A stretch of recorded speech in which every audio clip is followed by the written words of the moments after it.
খবৰ আপোনালোকৰ? আশা কৰোঁ সকলো ভালে আছে। আমি আহি আছোঁ আজি মাকুম, প্ৰথমবাৰ কাৰণে আহিছোঁ। মাকুমলৈ প্ৰথমবাৰ নহয়, মাকুম মইনাদা দোকানলৈ আহিছোঁ এবাৰ প্ৰথমবাৰ বজাৰ কৰিবৰ কাৰণে। আপোনালোকৰ সকলোৰে চিনাকি মাকুমৰ মইনাদাৰ দোকানখন।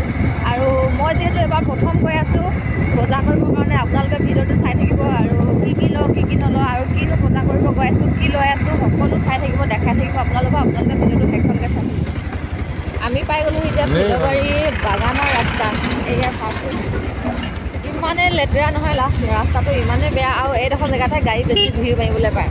ইমানে অসুবিধা হয়, চকুত ধূলি চুলি সোমাই গোটেই অৱস্থা নাইকিয়া হৈ যায়। আৰু এইডোখৰ জেগাৰ ৰাস্তাটো কেতিয়ানো পাৰ হৈ যাওঁ, কেতিয়ানো পাৰ হৈ তাৰ নিচিনা লাগে। আৰু কিমান দিনতনো ভাল হ'ব এই ৰাস্তাটো, চাওকচোন গাড়ীও ইমান ভিৰ মাৰিছে আৰু ৰাস্তাটো ইমানেই বেয়া, খোলা বোমা খাল বাম আৰু এইয়া চাওকচোন আগত ওচৰতে আছে এয়া কোম্পানী বাগান।